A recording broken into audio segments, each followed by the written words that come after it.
Next day morning Rishi చాలా ఎక్సైటెడ్‌గా లేస్తాడు. So, today తన బర్త్‌డే కదా! తన బర్త్‌డే పార్టీ గురించి, తనకొచ్చే లిటిల్ క్యూట్ గిఫ్ట్స్ గురించి ఆలోచిస్తూ చాలా హ్యాపీగా లేస్తాడు. తన బర్త్‌డే కదా! సో, వసు కూడా ఇంకా ఎక్సైటెడ్‌గా ఉంటుంది తనకన్నా అనేసి అనుకుంటాడు. నిన్న జరిగిన ఫైట్ కూడా మర్చిపోతాడు. ఈ కిండర్ గార్డెన్స్ వాళ్ళ క్లాసెస్ కొంచెం లేట్‌గా స్టార్ట్ అవుతాయి కదా! సో, తిను త్వరగా వెళ్ళిపోయి వసు కోసమే ఆలోచిస్తూ ఉంటాడు. తన బర్త్‌డే కదా! తను వచ్చేసి తన కోసం ఎక్సైటెడ్‌గా సాంగ్ పాడడం, వచ్చి గట్టిగా హగ్ చేసుకొని ముద్దు పెట్టి రిషికి ఎలా విష్ చేస్తది అనేసేసి అదంతా థాట్స్‌లో ఉండిపోతాడనమాట తన గురించి ఆలోచిస్తూ. సో, జరగబోయేది తలుచుకుని తన మొహం మీద చిరునవ్వు అలాగే ఉంటుంది. ఈలోపు స్కూల్ బెల్ వినిపించి తన ఆలోచనలకి బ్రేక్ పడుతుందనమాట. పిల్లలందరూ అటు ఇటు పరిగెడుతూ ఉంటారు వాళ్ళ క్లాస్ రూమ్‌లోకి క్లాసెస్ స్టార్ట్ అవుతున్నాయనేసి. వసు రాకపోయేసరికి సీరియస్‌గా ఏమైంది అన్నట్టు ఎక్స్‌ప్రెషన్స్ పెట్టి, "ఏమైంది? తనింకా స్కూల్‌కి రాలేదేంటి? ఒకవేళ లేట్ అయిందని నా దగ్గరికి రాకుండా డైరెక్ట్ తన క్లాస్ రూమ్‌కి వెళ్ళిపోయిందా?" అనుకుని తన క్లాస్ రూమ్‌కి వెళ్ళి చెక్ చేయడానికి వెళ్తాడు.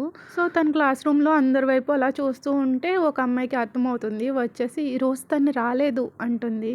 ఓహ్! అని చెప్పేసి అక్కడి నుంచి తను క్లాస్ రూమ్‌లోకి వెళ్ళిపోతాడు. కళ్ళల్లో నుంచి ఇంకా నీళ్ళు తడిగా అయిపోతాయన్నమాట. అందరూ విష్ చేస్తారు. విష్ చేస్తున్నప్పుడు ఆళ్ళందరికీ ఫేక్ స్మైల్ ఇస్తూ ఉంటాడనమాట. తను ఎక్స్‌పెక్ట్ చేసిన ఆ పర్సన్ నుంచి ఇంకా బర్త్‌డే విష్ రాలేదని. మొత్తం ఎక్సైట్‌మెంట్ అంతా పోతుంది. చాలా ఇంపేషెన్స్‌గా ఉంటాడు. ఎందుకంటే తన హార్ట్‌లో వసుకి ఒక స్పెషల్ ప్లేస్ ఉందనమాట. సో, తను విష్ చేస్తేనే ఎక్కువ హ్యాపీ ఫీల్ అవుతాడు. ఉన్నవాళ్ళు నథింగ్ అనమాట వాళ్ళ విషెస్ రిషికి. తను ఈవినింగు నడుచుకుంటూ వాళ్ళ ఇంటికి వెళ్ళేసరికి మొత్తం మ్యాన్షన్ అంతా ఫుల్ డెకరేట్ చేసి ఉంటుందనమాట. తనకిష్టం వచ్చినట్టు డెకరేషన్ చేస్తారు. "ఓహ్! బర్త్‌డే బాయ్ వచ్చేసావా?" అంటూ వాళ్ళ మమ్మీ ఎళ్లి దగ్గరికి తీసుకొని ముద్దు పెట్టుకుంటుంది. రిషి ఫేస్ చూసి వాళ్ళ అమ్మకి అర్థమవుతుంది. "ఏమైందన్నా? ఎందుకలా ఉన్నావు?" రిషి వాళ్ళ మామ్ కళ్ళలోకి చూడకుండానే, "ఏం లేదు మామ్. కొంచెం టైర్డ్‌గా ఉంది అంతే. ఈరోజు నా బర్త్‌డే అని కొంచెం ఎనర్జిటిక్‌గా ఉన్నా కదా! అందుకే. ఈవినింగ్ అయ్యేసరికి నా ఎనర్జీ అంతా అయిపోయింది" అంటూ కవర్ చేస్తాడు. ఓకే. చాలా వీక్ అయిపోయావు నాన్న. వెళ్ళి నీ రూమ్‌లోకెళ్ళి డ్రెస్ చేంజ్ చేసుకో. ఈలోపు నేను స్నాక్స్ పంపిస్తాను. అవి తినేసి పడుకో. ఓకేనా? నైట్ పార్టీలో ఎనర్జిటిక్‌గా ఉండాలి కదా! ఇది నీ బర్త్‌డే పార్టీ. ఓకే? అంటూ వాళ్ళ మమ్మీ హగ్ చేసుకొని పంపిస్తుంది. ఏదో కొంచెం సంథింగ్ రాంగ్ అనుకుంటుందనమాట. ఎప్పుడు అలా ఉండడు రిషి. రిషి తన రూమ్‌లోకి వెళ్ళి డ్రెస్ అది చేంజ్ చేసుకుంటూ, ఇప్పుడు నువ్వొచ్చి నాకు బర్త్‌డే విష్ చెప్పినా నేను నిన్ను క్షమించను. నా బర్త్‌డే మర్చిపోతావా? నువ్వెంత కోపం ఉంటే మాత్రం నా బర్త్‌డే ఎలా మర్చిపోతావు? కనీసం కాల్ చేసైనా నాకు బర్త్‌డే విష్ చెప్పొచ్చు కదా! నేను నీతో మాట్లాడను వసు. కట్టిఫ్ నీతో ఇంకెప్పుడు మాట్లాడను అంటూ వాళ్ళిద్దరు ఫోటో చూస్తాడనమాట. తన రూమ్‌లో వాళ్ళకి ఒక పెద్ద ఫోటో ఉంటుంది రిషి, వషుది. ఐ వోంట్ ఫర్‌గివ్ యూ అంటూ ఏడవడం స్టార్ట్ చేస్తాడు. కళ్ళలోంచి నీళ్ళు కారిపోతూ ఉంటాయి. నైట్ మొత్తం క్రౌడ్ అది వస్తారనమాట. పెద్దోళ్ళు, పిల్లలు అందరూ కూడా రిషి బర్త్‌డేకి. సో, నెమ్మదిగా మ్యూజిక్ అది ప్లే అవుతూ ఉంటుంది ఆ మ్యాన్షన్‌లో. రిషి ఎంత పట్టించుకోకుండా ఉందాం అనుకున్నా సరే తనే గుర్తొస్తూ ఉంటుంది. తను విష్ చేయలేదు. తను ఎప్పుడొస్తదా అంటూని. ఎవ్రీ సెకండ్‌కి ఎంట్రన్స్ వైపు చూస్తూనే ఉంటాడు. ఎలాగైనా నైబర్స్ కూడా కదా! Family, friends. సో, వస్తుంది కదా! రాకుండా పోతుందా అన్నట్టు. ఇండైరెక్ట్‌గా వాళ్ళ మామ్‌ని కూడా అడుగుతాడు. వాళ్ళని ఇన్వైట్ చేసావా లేదా అనేసి. వాళ్ళ మామ్ నవ్వుకొని టీజ్ చేస్తుంది. "నువ్వెవరి గురించి అడుగుతున్నావో నాకు తెలుసులే నేను ఇన్వైట్ చేశాను" అంటుంది. సో, రిషికి కొంచెం ఎంబారసింగ్‌గా అనిపించి బ్లష్ అయ్యి అక్కడి నుంచి పారిపోతాడు పక్కకి. కొద్దిసేపటికి వసు వాళ్ళ పేరెంట్స్ కూడా వస్తారు. వాళ్ళతో పాటు చాలా గిఫ్ట్స్ తెస్తారు. వాళ్ళని చూసి రిషి ఫేస్ హ్యాపీనెస్‌తో వెలిగిపోతుందనమాట. "It's okay. ఇప్పుడు నిన్ను క్షమిస్తానులే. కనీసం ఇప్పుడైనా నా బర్త్‌డే అని గుర్తుపెట్టుకున్నావు. ఎంతైనా నువ్వు నా పొట్టి కదా!" అని మనసులో అనుకుని స్మైల్ ఇస్తూ ఉంటాడు. తన కళ్ళు సంతోషంతో వెలిగిపోతాయి. రిషి వాళ్ళ డాడ్ అది వాళ్ళని లోపలికి రమ్మని పిలుస్తారు. రిషి మాత్రం పక్కకు తప్పుకొని చూస్తూ ఉంటాడు. వసు ఎక్కడ? ఈ పొట్టి ఎక్కడ? అనుకుంటూ. వాళ్ళ వెనక కూడా వసు కనిపించదు. కనిపించకపోయేసరికి అంకుల్ అని వాళ్ళ దగ్గరికి వెళ్తాడు. వెంటనే రిషిని ఎత్తుకొని కిస్ పెట్టి బర్త్‌డే విష్ చేస్తారు. రిషి కూడా స్మైల్ ఇచ్చి థాంక్స్ చెప్పి వాళ్ళు ఇచ్చిన గిఫ్ట్ బాక్సెస్ తీసుకుంటాడు. తను వసు గురించి అడుగుదాం అనే లోపే రిషి వాళ్ళ డాడీ వచ్చి, "రా రిషి టైం అవుతుంది. కేక్ కట్ చేసే టైం అయింది. గెస్ట్స్ అందరూ వచ్చేసారు కదా! రా" అనేసి సెంటర్‌లోకి తీసుకెళ్తారనమాట. సో, అందరినీ సెంటర్‌లోకి రమ్మని అనౌన్స్ చేస్తారనమాట. అందరూ వస్తారు రిషి కేక్ కట్ చేస్తున్నాడని. రిషి వాళ్ళ మామ్ ఏమో క్యాండిల్‌ని వెలిగిస్తుంది. రిషి మాత్రం కట్ చేయడనమాట. అలానే చూస్తూ ఉంటాడు. "ఏమైంది రిషు? రిషి వాళ్ళ మామ్ వైపు కూడా చూడ్డు కనీసం. చాలా ఇంపేషెన్స్‌గా ఎంట్రన్స్ వైపే చూస్తూ ఉంటాడు. మామ్ ప్లీజ్ మామ్ కొద్దిసేపు వెయిట్ చేద్దాం. పొట్టి ఇంకా రాలేదు మామ్. పొట్టియా? పొట్టి ఎవరు? నీ న్యూ ఫ్రెండా? అనేసి వాళ్ళ డాడీ అడుగుతాడు. లేదు డాడ్ వసు ఇంకా రాలేదు డాడ్ అంటూ తల కిందకి దించేసుకుంటాడు. అందరూ సైలెంట్‌గా ఉంటారు. రిషి పేరెంట్స్, వసు పేరెంట్స్ ఒకళ్ళ ఫేస్ ఒకళ్ళు చూసుకొని నవ్వుకుంటూ ఉంటారు.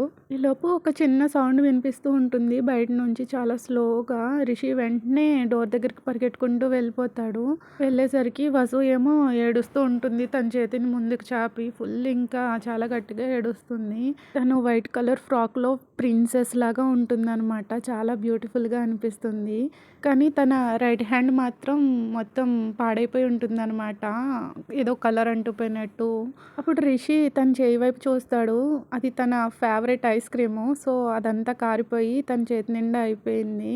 ఫుల్ కరిగిపోయింది. ఇంకా అక్కడ ఐస్ ఏం లేదనమాట. ఓన్లీ స్టిక్కే ఉంటుంది తన చేతిలో.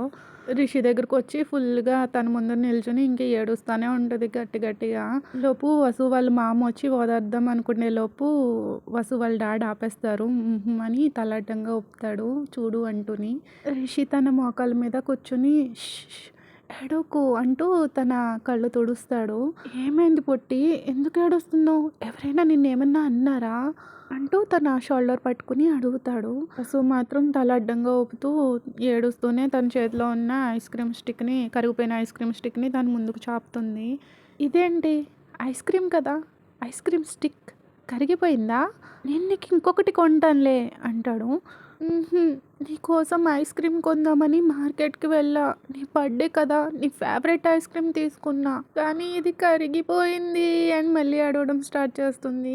రిషికి కొద్దిగా నవ్వొస్తుందనమాట. కంట్రోల్ చేసుకుంటాడు. పాపం తన ఇన్నోసెంట్ క్యూటీ వసు అలాగా చాలా ఇన్నోసెంట్‌గా అలా కరిగిపోయింది అనేసరికి అక్కడున్న వాళ్ళ మొహాల్లో కూడా నవ్వొస్తుందనమాట లైట్‌గా. వాళ్ళు కూడా అలాగా నవ్వుకుంటూ వాళ్ళ వైపే చూస్తూ ఉంటారు. ఇదెందుకు మెల్ట్ అయిపోయింది లడ్డు? నువ్వు నా కోసం ఎప్పుడు ఐస్ క్రీమ్ తీసుకొచ్చినా అదెప్పుడూ మెల్ట్ అవ్వదు. నా దగ్గరే ఎందుకు మెల్ట్ అయిపోయింది అంటూ ఏడుస్తుంది. రిషి చిన్నగా స్మైల్ ఇచ్చి, నీకు గుర్తుందా? నీకోసం నేను ఎప్పుడు ఐస్ క్రీమ్ తీసుకొచ్చినా ఎందుకు ఇంత స్వెట్ పట్టేసింది? ఎందుకు ఇలా ఆయాసపడుతున్నావు అని అడిగేదానివి కదా! వసు ఏమో తల హా అన్నట్టు ఊపుతుంది. ఎందుకంటే ఇంటికి వచ్చేలోపు ఐస్ క్రీమ్ ఎక్కడ మెల్ట్ అయిపోతుందో అనేసి నీకోసం పరిగెట్టుకుంటూ తీసుకొచ్చేవాడిని. సో, ఫాస్ట్‌గా వస్తే అది కరిగిపోదు. అందుకే అలా వచ్చేవాడిని అని చెప్పి వసుని హగ్ చేసుకుంటాడు. రిషి అలా అనేసరికి అక్కడున్న వాళ్ళందరూ ఆ అంటూ ఒక ఓ యేసుకొని స్మైల్ ఇచ్చుకుంటూ ఉంటారు. చాలా ప్రెట్టీగా అనిపిస్తారు వాళ్ళిద్దరూ. అయినా నువ్వు నా కోసం ఐస్ క్రీమ్ తేవాల్సిన అవసరం ఏముంది? నీ బర్త్‌డే కదా! నీకు ఫేవరెట్ ఐస్ క్రీమ్ తెస్తే నువ్వు హ్యాపీగా ఉంటావు కదా! ఇంకా నీకోసం బర్త్‌డే విషెస్ కార్డ్ కూడా రెడీ చేశా.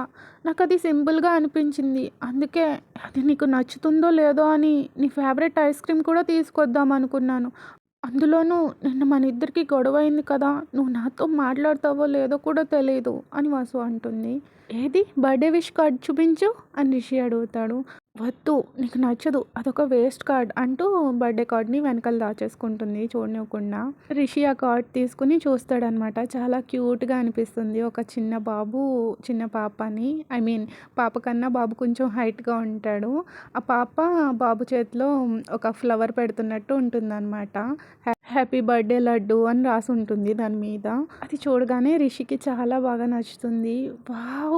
పొట్టి ఇంకెప్పుడు దీన్ని వేస్ట్ అనుకు అంటూ సీరియస్‌గా వసు వైపు చూస్తాడు. రిషికి నచ్చేసరికి వసు ఎక్సైట్ అవుతూ మళ్ళీ స్మైల్ ఇస్తుంది. ఆ ఫేస్ చూసి మళ్ళీ మెల్ట్ అయిపోతాడు. ఓహ్! మై స్వీటీ నువ్వు జస్ట్ నాకు హ్యాపీ బర్త్‌డే అని విష్ చేసినా చాలు నేను చాలా హ్యాపీ ఫీల్ అవుతాను. నువ్వు నన్ను హ్యాపీ చేయడానికి ఐస్ క్రీమ్ తేవాల్సిన అవసరం లేదు. ఎందుకంటే నువ్వు నా బెస్ట్ ఫ్రెండ్. నా పొట్టివి. నువ్వు జస్ట్ విష్ చేస్తే సరిపోతుంది అని చెప్పి వసు ఫేస్ పట్టుకుని తన ఫోర్‌హెడ్ మీద కిస్ చేస్తాడు. థ్యాంక్ యూ అని చెప్పి. తర్వాత రిషి వాళ్ళ మామ్ పిలుస్తుంది కేక్ కటింగ్‌కి. సో, కేక్ కటింగ్ అయిపోతుంది. ఆ తర్వాత ఆ పిల్లలిద్దరిని చూసి వాళ్ళ పేరెంట్స్ మాట్లాడుకుంటారు. వసు వాళ్ళ మామ్‌తో ఇద్దరి జోడీ బావుంది కదా! పిల్లలిద్దరూ ఎప్పుడెప్పుడు పెద్దవాళ్ళవుతారా? ఎప్పుడెప్పుడు వసుని మా ఇంటికి తీసుకొచ్చేద్దామా అనుంది నాకు. మీరేమంటారండి? అంటూ రిషి వాళ్ళ డాడీ వైపు చూస్తుంది. వాళ్ళిద్దరూ ఆడుకుంటూ ఉంటుంటే వాళ్ళ నలుగురు మాత్రం వాళ్ళిద్దరు పిల్లల్నే చూసుకుంటూ మురిసిపోతూ ఉంటారు. తప్పకుండా వసుయే ఈ ఇంటి కోడలు అనేసి రిషి వాళ్ళ డాడీ అంటారు. వసు వాళ్ళ మామ మాత్రం కొంచెం వర్రీ అవుతుందనమాట. ఇప్పుడు వీళ్ళు ఇంత చక్కగా ఉన్నారు కదా! రేపొద్దున పెద్దయ్యాక వీళ్ళు ఒకళ్ళనొకళ్ళు ఇష్టపడకపోతే, వేరే ఎవరినైనా ఇష్టపడితే? అలా ఎప్పటికీ జరగదు. ఇప్పుడు వీళ్ళకి అర్థం కాకపోవచ్చు.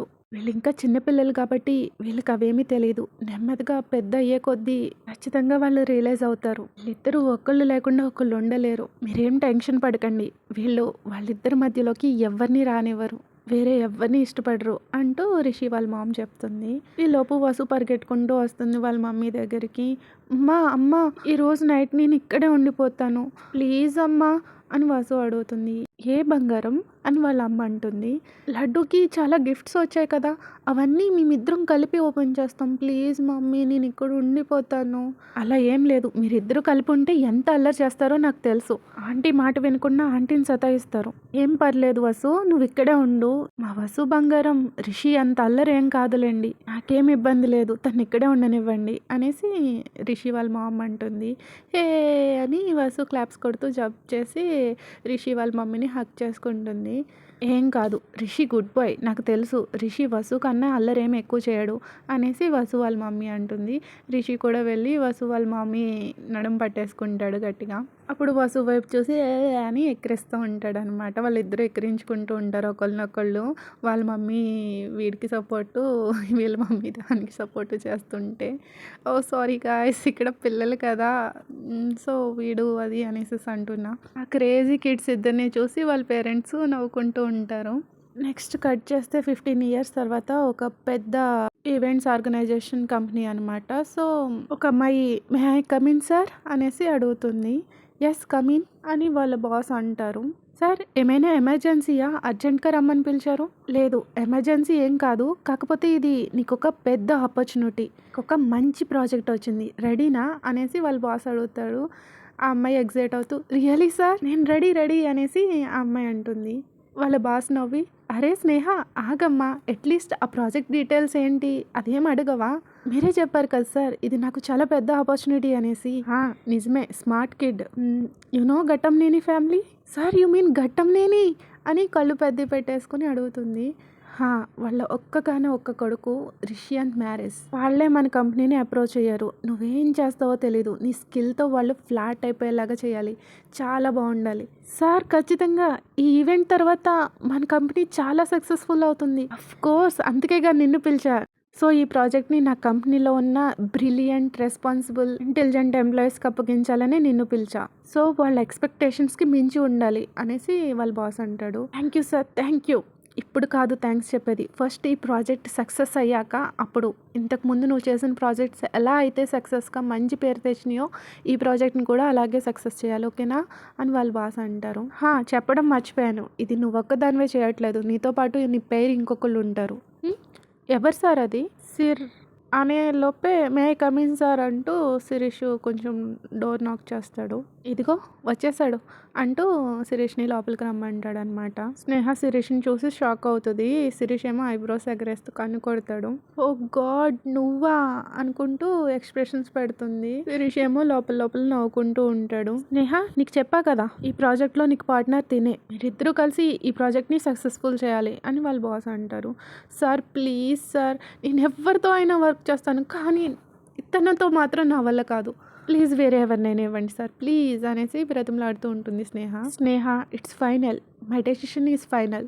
మీ ఇద్దరి మధ్యన ఏమైనా ఉంటే ఆ గొడవలన్నీ పక్కన పెట్టి ఈ వర్క్ మీద కాన్సన్ట్రేషన్ చేయండి, లేదంటే ఈ ప్రాజెక్ట్ ఫెయిల్ అయిపోతుంది. మీ వర్క్ చూసాక మీకు ప్రమోషన్ కూడా ఇస్తా, సో మీరే ఆలోచించుకోండి, ఇంక మీరు వెళ్ళొచ్చు అని వాళ్ళ బాస్ అంటే స్నేహ కాల్ కొట్టుకుని శిరీష్ వైపు సీరియస్గా చూసి అక్కడ నుంచి బయటకు వెళ్ళిపోతుంది. Thank you so much boss అనేసి శిరీష్ అంటాడు. It's okay, all the best Shirish, తనతో జాగ్రత్త, స్టే సేఫ్, నువ్వు కొంచెం ఎక్స్ట్రా చేసినా నీ హ్యాండ్సమ్ ఫేస్ అంతే ఇంకా అని వాళ్ళ బాస్ అంటాడు. ఇద్దరు నవ్వుకుంటారు. ఓకే శిరీష్, మీ ఇద్దరు గొడవలు కొంచెం తగ్గించి ఎక్కువ ప్రాజెక్ట్ మీద కాన్సన్ట్రేషన్ చేయండి సరేనా అని వాళ్ళ బాస్ అంటాడు. మీరేం వరీ కాకండి సార్, నేను చూసుకుంటాను కదా, అందులోనే ఇది నా కజిన్ బ్రదర్ మ్యారేజ్, ఈ ఈవెంట్ని నేనెలా పడవనిస్తా అనేసి అక్కడ నుంచి శిరీష్ కూడా బయటకు వచ్చేస్తాడు. హలో సెనోరీటా అప్పుడే వాటర్ తాగుతూ ఉంటుంది. అందరు ముందర అలా అనేసరికి ఒక్కసారిగా తన నోట్లో ఉన్న వాటర్ అన్నీ బయటకు వచ్చేస్తాయి అనమాట. వాట్ ద ఎఫ్ అనేసి చుట్టూ చూసుకుంటుంది. అందరూ వాళ్ళ వైపే చూస్తూ ఉంటారు. శిరీష్ ఏమో లవ్ సిక్ పప్పిలాగా క్యూట్‌గా చూస్తూ ఉంటాడు స్నేహ వైపు. What the hell! అసలు నీ ప్రాబ్లమ్ ఏంటి మ్యాన్? అంటూ శిరీష్ చేయి పట్టుకొని ఒక పక్కకు తీసుకెళ్ళిపోతుంది. చూడు నా పేరు స్నేహ. ఇంకొకసారి ఆ పేరుతో పిలిచావో సెనోరిటా అంటే చంపేస్తా. నాతో ఎప్పుడు పెట్టుకోకు. నాకు దూరంగా ఉండు. ఓకే? అంటూ వేలు చూపిస్తూ అంటుంది. శిరీష్ స్నేహ నడుము దగ్గర చేపెట్టి దగ్గరికి లాక్కొని నీకు దూరంగా ఉండమంటే ఎలా సెనోరిటా? అసలే కలిసి నడవాల్సిన వాళ్ళం. స్నేహ వాట్ అని షాకింగ్‌గా చూస్తూ ఉంటుంది శిరీష్ వైపు. ఐ మీన్ మన ప్రాజెక్ట్ మనమిద్దరం కలిసే చేయాలిగా అని కన్నుకొట్టి స్నేహాన్ని వదిలేస్తాడు. స్నేహ మాత్రం ఆ షాక్‌లోనే ఉండిపోతుంది. Okay senorita bye. See you soon అని చెప్పి అక్కడి నుంచి వెళ్ళిపోతాడు. ఎందుకు దేవుడా! ఈ ప్రపంచంలో వీడొక్కడే ఉన్నాడా? ఇంతమంది ఉండగా వాడినే నాకెందుకు పార్ట్నర్ చేసావు? ఇది అసలే నా డ్రీమ్ ప్రాజెక్ట్. నా డ్రీమ్ జాబ్. ఇప్పుడు దీని కోసం నా జాబ్‌ని వదులుకోలేను అనేసి స్నేహ సాడ్‌గా ఫేస్ పెట్టుకొని తన క్యాబిన్ దగ్గరికి వెళ్ళిపోతుంది. నెక్స్ట్ స్నేహ, శిరీష్‌లు రిషి వాళ్ళ మ్యాన్షన్ దగ్గరికి వెళ్తారనమాట. సో, శిరీష్‌ని చూడగానే జగతి వెంటనే హగ్ చేసుకొని ఫోర్‌హెడ్ మీద కిస్ పెడుతుంది. ఇప్పుడా వచ్చేది అని రిషి వాళ్ళ మామ అంటుంది. లేదు పెద్దమ్మ కొంచెం ముందే వద్దామనుకున్నా కానీ ఆఫీస్‌లో వర్క్ ఉండి థాంక్ గాడ్ నా ప్రాజెక్ట్ వచ్చి అన్నయ్య మ్యారేజ్ అవ్వడం నాకు హ్యాపీగా ఉంది అంటే రిషి వాళ్ళ మామ కూడా హ్యాపీగా ఫీల్ అవుతుంది.